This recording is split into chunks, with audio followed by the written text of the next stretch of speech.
The sun set over the jagged peaks of the Sierra Madre del Sur, casting long, bruised shadows over a fortified ranch in Jalisco. Inside, the man known as El Mencho Nemesio Oseguera Cervantes was finally losing a war he couldn't win. With a bribe or a bullet, 4 years.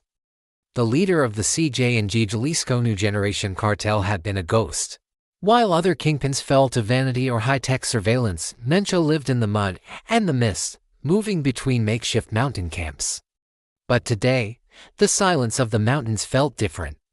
It felt like an ending. The rise of the Shadow Mencho hadn't started as a kingpin. He was a former avocado farmer, a one-time policeman, and a man who understood the brutal math of power. He built the CJ&G on a foundation of propaganda of the deed, using sheer, televised violence to paralyze his enemies.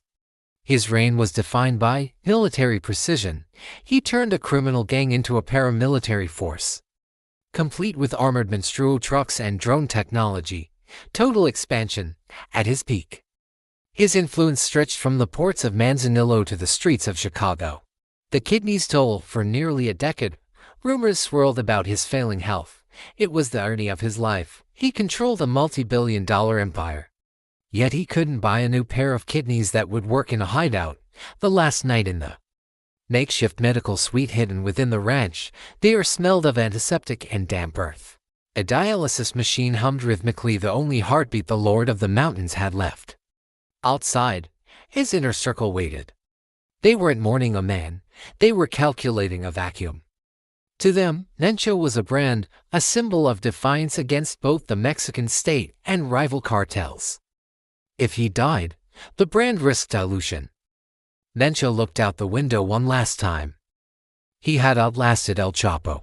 He had stared down the DA's $10 million bounty. He had turned Jalisco into a fortress. But as the monitors flatlined at 3:04 a.m., the most wanted man in the world became just another body in the dirt. The aftermath, a kingdom in pieces. News of his death didn't come via an official press release. It leaked through the encrypted messaging apps of his lieutenants and the panicked movements of sicarios on the ground. By dawn, the landscape of the Mexican underworld had shifted. The succession war, without Mencho as iron fist, regional commanders began to eye each other's territories. The power vacuum, rival cartels, sensing blood in the water, began mobilizing toward the borders of Jalisco. The ghost legend, even as reports of his death grew. Some in the mountain villages refused to believe it. To them, Mencho was a force of nature, and nature doesn't just stop. The legacy El Mencho died as he lived, in the shadows, surrounded by guns, and leaving behind a country scarred by the very empire he spent his life building. He was the last of the old-school lords who stayed in the hills, a relic of a violent era that, even with his passing, showed no signs of ending. The king was dead, but in the Sierra Madre, the sound of convoys moving in the dark suggested that the war was only just beginning its next chapter.